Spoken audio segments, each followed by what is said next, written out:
June 6, 1944.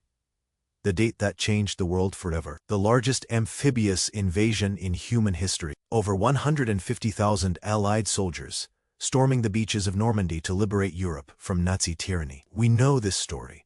We've seen the films, read the books, heard the veterans' testimonies. We know about the brave paratroopers dropping behind enemy lines, the young men wading through blood-red surf at Omaha Beach, the general orchestrating Operation Overlord from their command posts in England. But what if I told you there was one man who saw it all coming? Not Churchill, not Eisenhower, not Roosevelt. A German, a Wehrmacht officer who predicted the exact location, the exact timing, and the exact method of the Allied invasion months before it happened. A man who tried desperately to warn his superiors, to fortify the defenses, to prepare for the onslaught he knew was inevitable. A man whose warnings were ignored, dismissed, ridiculed by the very high command that should have listened. His name was Major Friedrich Wilhelm Ernst Ploeskat, and on the morning of June 6, 1944, as the largest invasion fleet ever assembled materialized out of the darkness off the coast of France, he became the first German officer to witness the beginning of the end for the Third Reich. This is not a story of heroes and villains in the traditional sense. This is a story about a soldier caught in the machinery of war, about intelligence ignored, about the fog of arrogance that blinds even the most powerful military forces. This is the story of the man who saw D-Day first, and the tragic irony of being right when everyone else was catastrophically wrong. The rain hammered again. The concrete bunker, as Ploeskat stood at his observation post, binoculars pressed against his eyes, scanning the dark horizon of the English Channel. It was 3:30 in the morning. The wind howled, the sea churned with an ancient fury. And then, as dawn began to break, he saw them. Ships. Thousands of ships. An armada so vast it seemed to cover the entire ocean from horizon to horizon. He grabbed the field telephone, his hands trembling not with fear but with the terrible vindication of prophecy fulfilled. The voice on the other end was groggy, annoyed at being awakened before dawn. There must be 10,000 ships out there. Ploeskat shouted into the receiver. A pause. Then laughter. Condescending, dismissive laughter. Now, Ploeskat, don't be ridiculous. The Americans and British don't have 10,000 ships. Nobody has 10,000 ships. But they did. And Friedrich Ploeskat was watching them come. To understand this moment, truly grasp the weight of what Ploeskat witnessed that morning, we must journey backward through the tangled pathways of the Second World War, through the strategic blunders and military genius, through the personal stories of ordinary men thrust into extraordinary circumstances, through the intelligent failures and the arrogance of power that led to this single, pivotal dawn when the fate of the world balanced on a knife's edge. This is that story. Part 1. The Making of a Soldier. Friedrich Wilhelm Ernst Ploeskat was not born to be a prophet of doom. He was born to be a soldier, molded by the traditions of Prussian military culture and the turbulent history of Germany in the early 20th century. To understand the man who would stand watch over Omaha Beach, we must first understand the world that created him. Born in 1911, in the final years of the German Empire, Ploeskat came of age in a nation torn apart by defeat, humiliation, and revolutionary chaos. He was 7 years old when the First World War ended, when the Kaiser fled to exile, when the proud German military machine crumbled under the weight of 4 years of industrial slaughter. He was a child during the Weimar Republic, those chaotic years when Germany lurched between communist uprisings and right-wing paramilitaries, when inflation destroyed the savings of millions, when the currency became so worthless that people burned banknotes for warmth because they were cheaper than firewood. The Germany of Ploeskat's youth was a wounded giant, a nation that had lost everything and was desperately searching for someone to blame, someone to follow, some path back to greatness. Like millions of young German men of his generation, Ploeskat grew up in the shadow of defeat, raised on stories of how Germany had been betrayed by politicians, how the army had been stabbed in the back, how the Treaty of Versailles had been a vindictive punishment designed to keep Germany prostrate forever. The military tradition ran deep in his family. His father had served in the Great War, had survived the mud and blood of the Western Front, had returned home to a country that no longer existed in any meaningful sense. The stories young Friedrich heard were not tales of glory but of duty, sacrifice, and the bonds of comradeship forged in the crucible of combat. The German officer corps, even in defeat, maintained its sense of honor, its rigid code of conduct, its belief in professionalism above politics. When Plasket was old enough, the choice seemed natural, almost inevitable. He would join the army, not the broken, diminished force allowed by the Versailles Treaty, but the new Wehrmacht that Adolf Hitler was building in defiance of international law. By the time Plasket entered military service in the early 1930s, Germany was rearming in secret, preparing for the revenge that Hitler promised would restore German greatness. But here we must pause to address a crucial question. What kind of man was Friedrich Plasket? Was he a committed Nazi, a true believer in Hitler's racial ideology and dreams of conquest, or was he simply a professional soldier serving his country, as soldiers have done throughout history regardless of the political regime they serve? The answer, like most truths about human beings, is complicated. Plasket was not a political fanatic. He joined the SS briefly but found its culture distasteful and transferred to the regular army, the Wehrmacht, where professional military standards still meant something. He was ambitious, certainly. He was patriotic, in the way that most soldiers are patriotic, believing in the abstract concept of serving one's nation. But he was also practical, intelligent, and most importantly for our story observant, Plasket excelled in artillery school. The artillery was the king of the battlefield, the arm that decided battles through the careful application of mathematics, observation, and devastating firepower. An artillery officer needed to be analytical, to read terrain, to understand trajectory and timing, to coordinate complex operations across vast distances. These skills would serve Plasket well in the years to come, though not in the way he might have imagined as a young lieutenant. Eager to prove himself, when war came in September 1939 with the invasion of Poland, Plasket was ready. He was part of the unstoppable Wehrmacht that smashed through Polish defenses in a matter of weeks, demonstrating to the world the terrifying effectiveness of blitzkrieg lightning war. The German military machine combined tanks, aircraft, and motorized infantry in a new form of warfare that made the trench stalemates of the First World War seem like ancient history.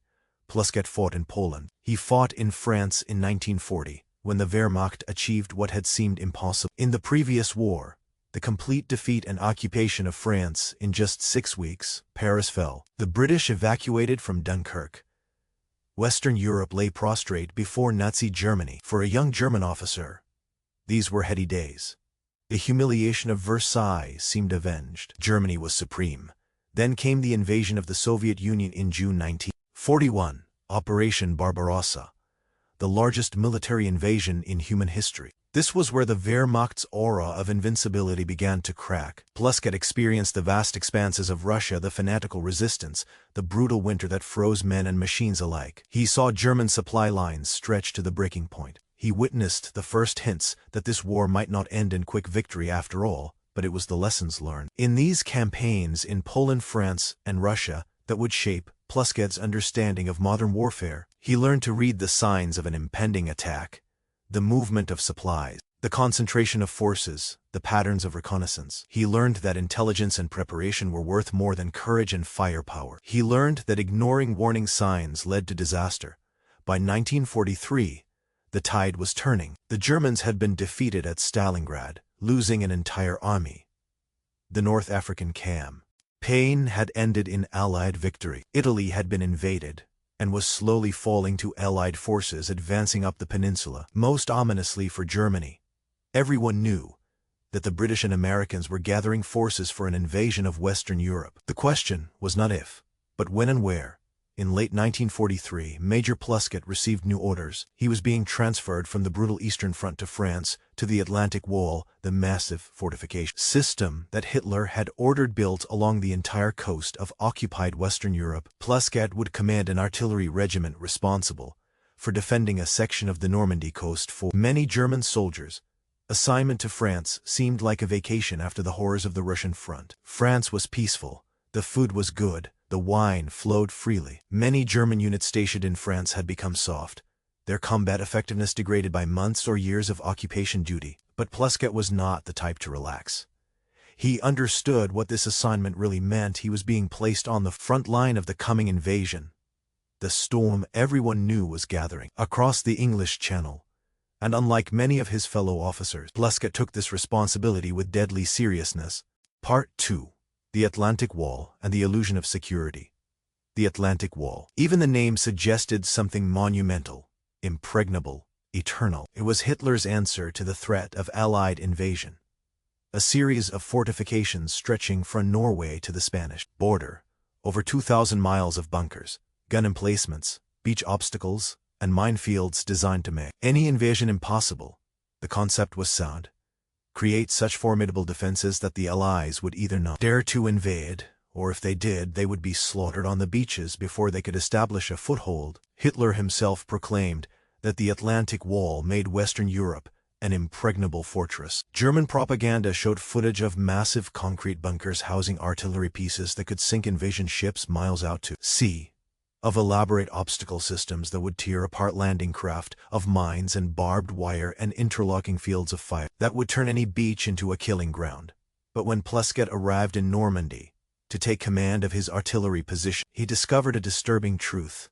The Atlantic Wall was more myth than reality. Oh, there were fortifications, certainly. The Germans had built thousands of bunkers and strongpoints along the coast, but the distribution was uneven, the quality variable, and the construction far from complete. Many of the most impressive fortifications were concentrated around major ports like Calais and Cherbourg, which German high command believed would be the primary invasion targets. Other stretches of coast, including much of Normandy, had only sporadic defenses. Plusket's area of responsibility covered a section of what the Allies would later codename Omaha Beach, a stretch of coast between the villages of Vierville and Colleville-sur-Mer. The terrain was challenging for attackers.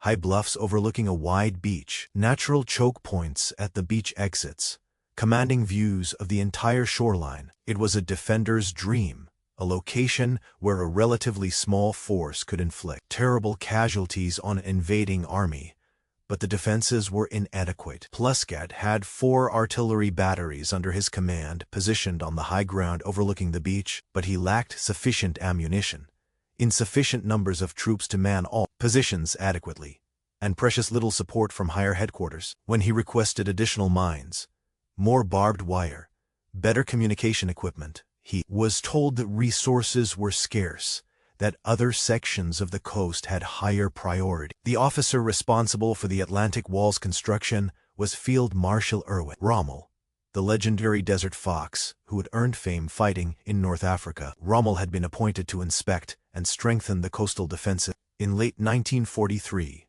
and he had been appalled by what he found. The Atlantic Wall was a facade, a propaganda tool that looked impressive in newsreels but would CR. Humble under serious assault, Rommel threw himself into the task of improvement with characteristic energy. He ordered millions of mines laid, new obstacles constructed, artillery repositioned. He developed the concept of defeating the invasion on the beaches themselves. In the first hours, before the Allies could establish a foothold, the war will be won or lost on the beaches, Rommel declared. We'll have only one chance to stop the enemy, and that's while he's in the war, struggling to get ashore. This philosophy put Rommel in direct conflict with other senior German commanders, particularly Field Marshal Gerd von Rundstedt, the overall commander of German forces in Western Europe. Von Rundstedt represented the old school of military thought: hold the panzer divisions in reserve, wait for the Allies to reveal their invasion point, then counterattack with overwhelming armored force to drive them back into the sea. Rommel knew this wouldn't work. He had experienced Allied air superiority in North Africa. He knew that in daylight, German tanks moving toward the coast would be spotted and destroyed by Allied aircraft long before they reached the battlefield. The only chance was to have sufficient forces already in position on the coast, dug in and ready to repel the invasion in its first vulnerable hours. But Hitler and the High Command couldn't agree on where the invasion would come. The most obvious target was the Pas de Calais, the narrowest point of the English Channel, closest to England with the best ports. Most of the German leadership, including Hitler himself, believed Calais would be the invasion point. Any attack elsewhere would be a diversion, a feint to draw German forces away from the real invasion site. Plusket disagreed. As he studied the coast, analyzed the terrain, considered the Allied perspective, he became increasingly convinced that Normandy was a likely, perhaps even probable, invasion site. The beaches were suitable for landing large numbers of troops. The Cotentin Peninsula offered the port of Cherbourg, essential for supplying an invasion force. The terrain beyond the beaches, while difficult, was not impossible for an army to cross, but more than tactical analysis, Plusquet had a soldier's intuition, honed by years of combat. He could feel something building across the channel. The increased Allied air activity, the intensifying bombing of French transportation networks, the pattern of reconnaissance flights. Every sign pointed to preparation for something massive. Throughout the spring of 1944, Plusquet worked tirelessly to improve his defenses. He positioned his artillery pieces for maximum coverage of the beach approaches. He coordinated with infantry units holding the forward positions. He personally surveyed every inch of his sector, memorizing the terrain, identifying the likely landing zones, planning fields of fire. He also did something that would later make him a valuable historical witness. He kept detailed notes and made regular reports to his superiors about the inadequacy of the defenses and the likelihood of an attack in his sector. These reports were filed away, mostly ignored by officers who believed they knew better, who thought the young major was being alarmist, who assured him that the invasion would come at Calais, not Normandy. But Plusquet persisted. In May, he reported increased Allied naval activity off the Norman coast. He noted that Allied aircraft were systematically photographing the entire coastline. He observed that German radar stations were being targeted with increasing frequency. Each piece of evidence pointed to the same conclusion: the Allies were preparing to invade Normandy, and soon, the response from higher headquarters was consistent: stop worrying. The main attack will come at Calais. What you're seeing is just a diversion. Focus on your duties and leave strategic analysis to the high command. It was a perfect example of a phenomenon that has plagued military organizations throughout history: the inability of senior commanders to listen to junior officers who have ground-level knowledge. Plusquet could see what was coming because he was there, on the coast, observing daily, analyzing with the fresh eyes of an intelligent officer who had no political or career investment in any particular theory about where the invasion would occur, but in the rigid hierarchy of the Wehrmacht, where orders flowed downward and information rarely flowed upward with any real impact. Plusquet's warnings were just noise, easily dismissed by officers comfortable in their headquarters far from the coast. As May turned to June, Plusquet felt the tension building. The weather was turning suitable for an invasion. The days were long, giving attackers more hours of daylight to establish a beachhead. The tides were right. Everything was aligning.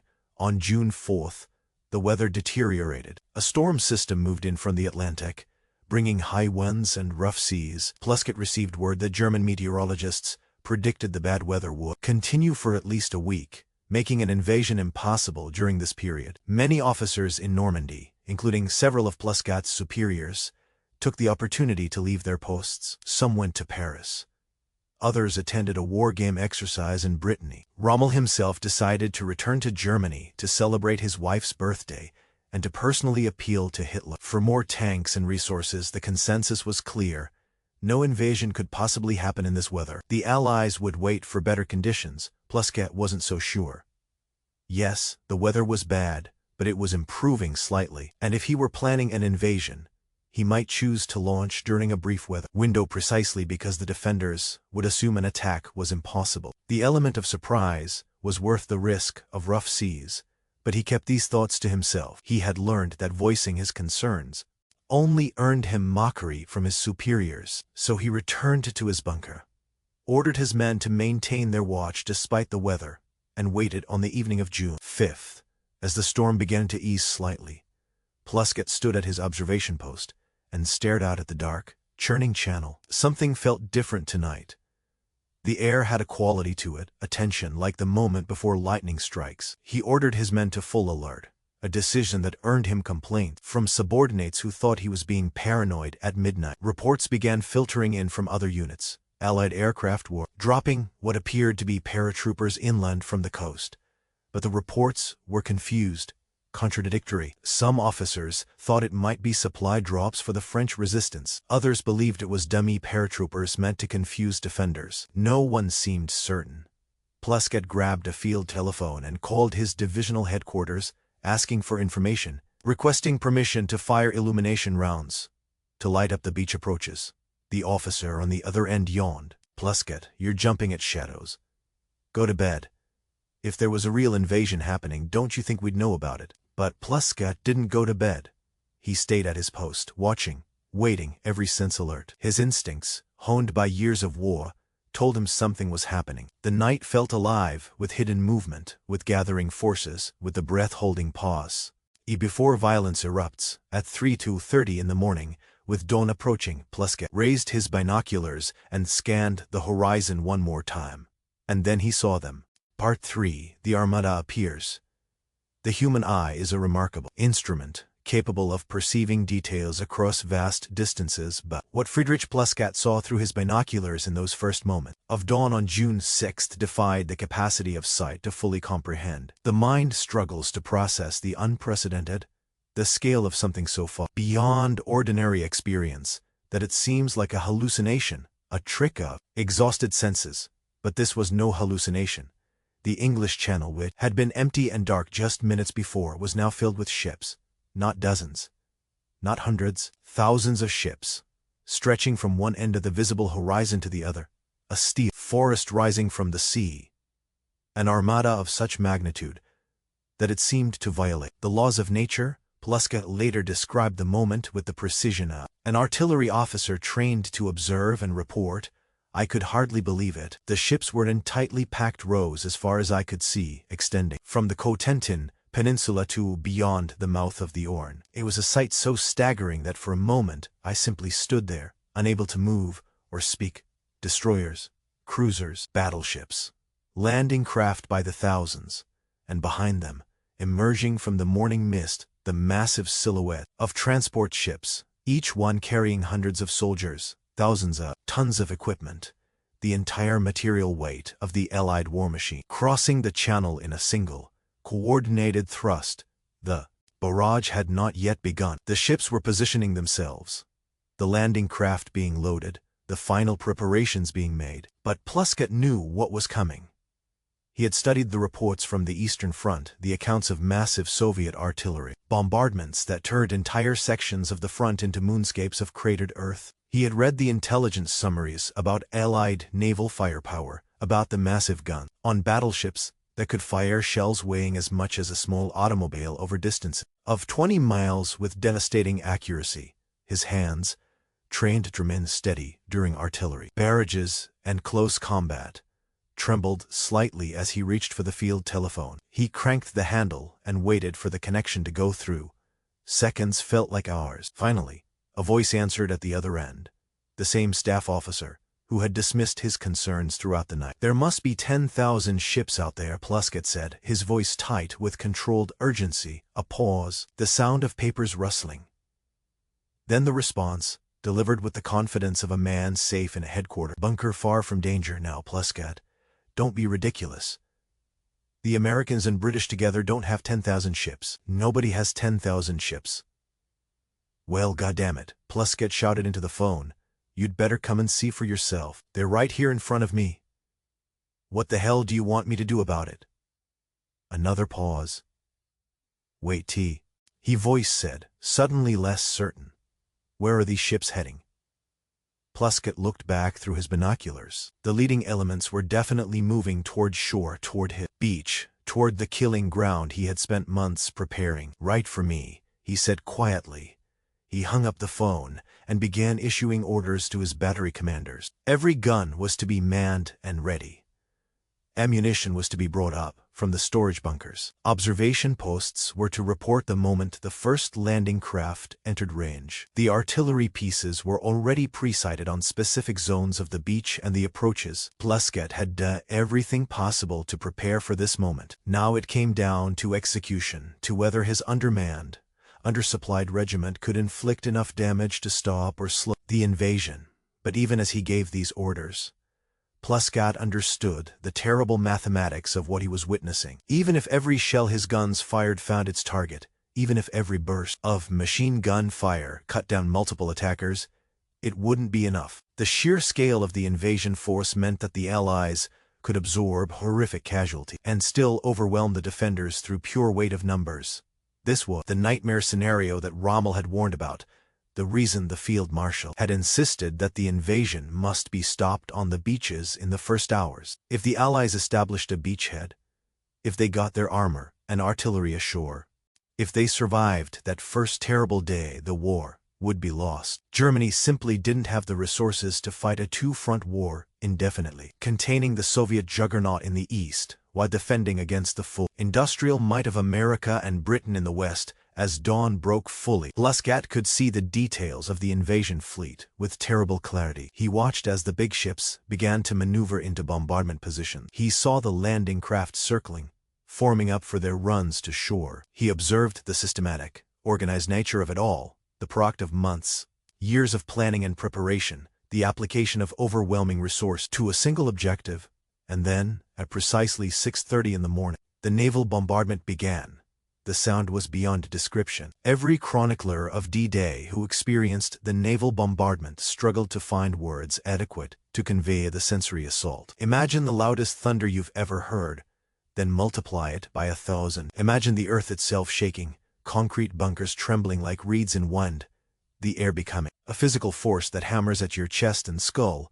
The battleships fired first. Ships like the USS Texas and HMS Warspite, floating fortresses mounting guns so large that their shells could penetrate meters of reinforced concrete. Each shell screamed through the air, with a sound like freight trains passing overhead, then impacted with explosions that sent geysers of earth and rock hundreds of feet into the air. The cruisers joined in, their smaller but more numerous guns adding to the crescendo. Then the destroyers, moving closer to shore, adding their firepower to the maelstrom. The entire coastline disappeared behind a curtain of smoke and flame and flying debris. Pluscat and his men crouched in their bunkers as the world exploded around them. Communication lines were cut almost immediately as shells severed telephone cables. Several of his forward observation posts simply vanished, obliterated by direct hits from naval shells. The carefully prepared defensive positions, the gun emplacements and machine gun nests and trench systems were being systematically destroyed by firepower on a scale that dwarfed anything the Wehrmacht had encountered, even in Russia, and this was just the beginning. As the naval bombardment continued, waves of Allied aircraft appeared overhead. Bombers, dozens of them, dropping their loads on predetermined targets. The Luftwaffe, which had once dominated European skies, was nowhere to be seen. Allied air superiority was total, absolute. Any German aircraft that dared to appear would be shot down within minutes. Pluscat tried to assess the damage and coordinate his remaining forces, but it was nearly impossible. The noise alone made communication difficult. The smoke and dust obscured vision. His carefully planned defensive scheme was disintegrating under the hammer blows of Allied firepower through brief gaps in the SM. Okay.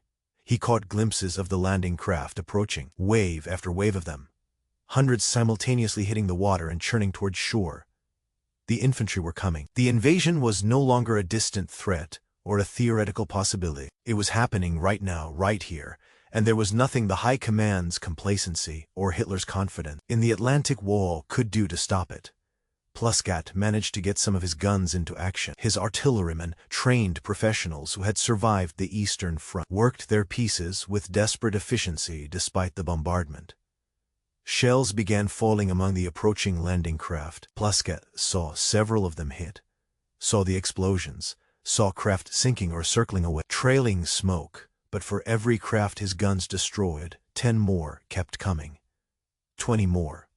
100 more. The mathematics were inexorable and terrifying. At 7:30 in the morning, first wave of American infantry hit Omaha Beach.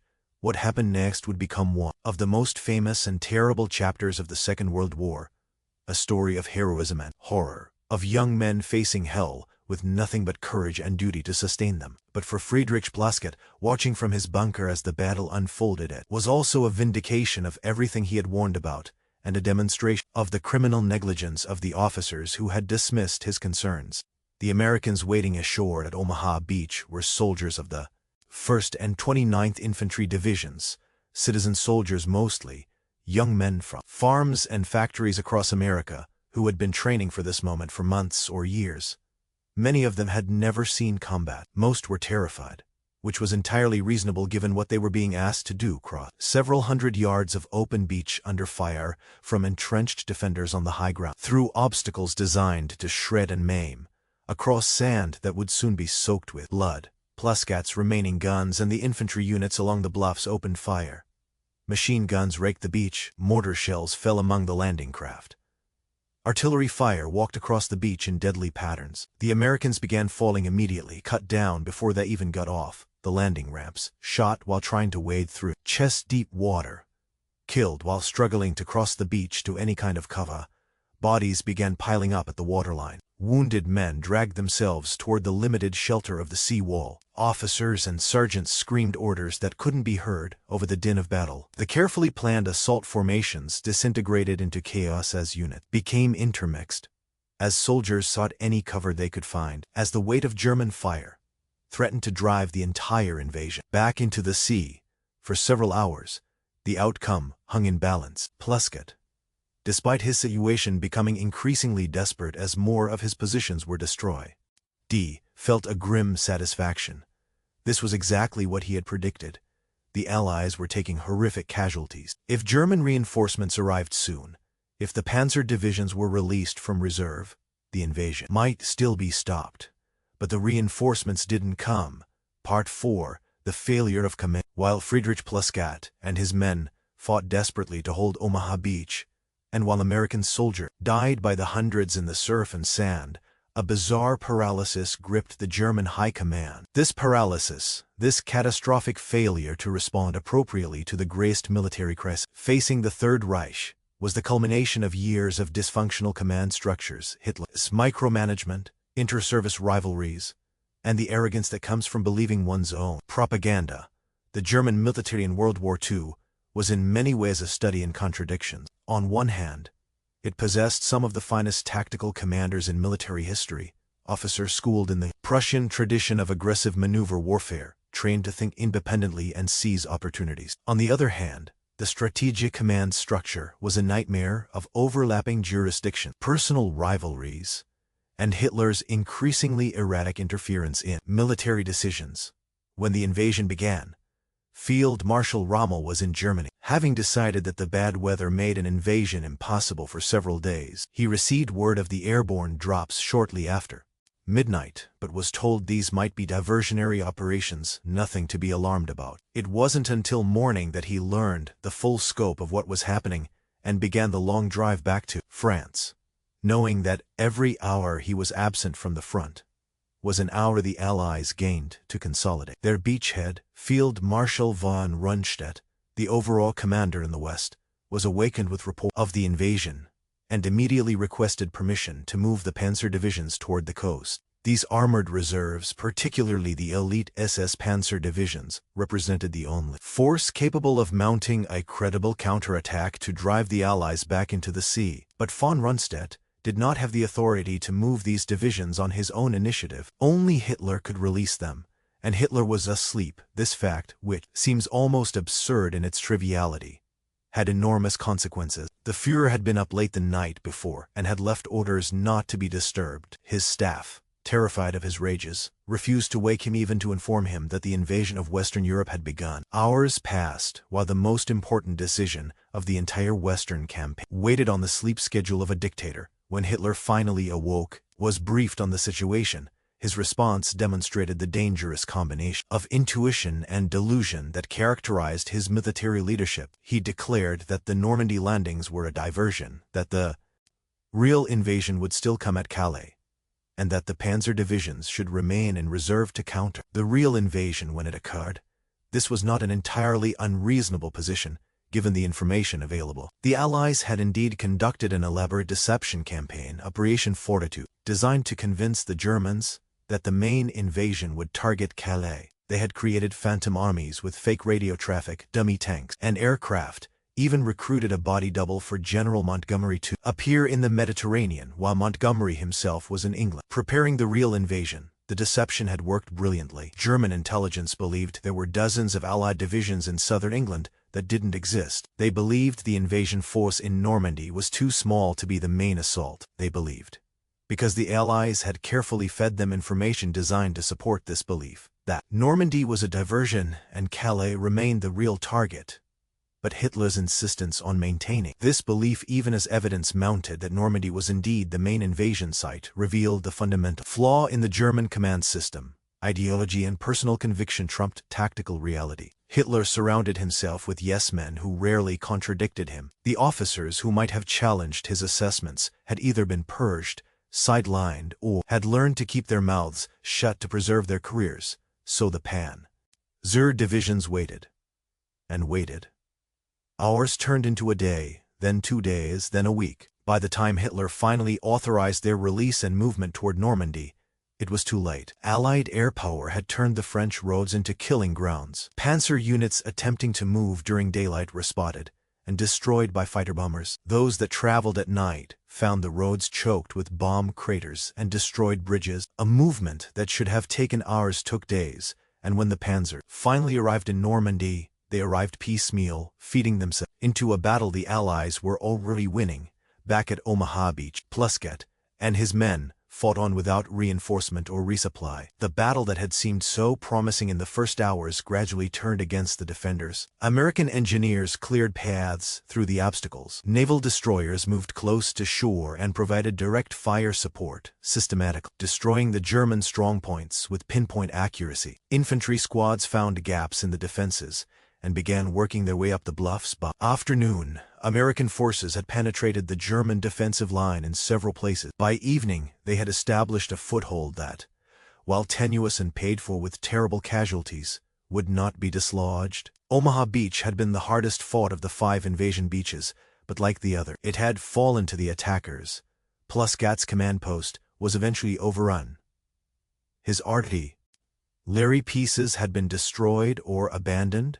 His communication with higher headquarters severed, his men killed, wounded, or scattered. He managed to escape with a small group of survivors, making their way inland through territory that was rapidly filling with Allied troops. The major had done everything possible to prepare for and resist the invasion. He had warned his superiors. He had positioned his forces as well as inadequate resources allowed. He had fought skillfully and bravely. But individual competence cannot compensate for systemic failure at the strategic level. The Atlantic Wall had been revealed as a fiction. The German High Command's certainty about Allied intentions had been catastrophically wrong, and the command structure's inability to respond quickly and decisively to the invasion had doomed any chance of throwing the Allies back into the sea, as Plusquet retreated through Normandy in the following days, passing destroyed villages and roads clogged with refugees and remnants of shattered German units. He understood with bitter clarity that this was the beginning of the end. The war was lost. It might take months or even years for the final collapse, but the outcome was no longer in doubt. The Allies had landed. They would not be stopped.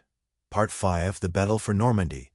The story of D-Day is often told as if it ended with the successful landings on June 6. The beaches were stormed, the Atlantic Wall breached, the invasion successful. But this narrative obscures the brutal reality of what followed, a 2-month campaign of grinding, costly fighting that would claim tens of thousands of casualties.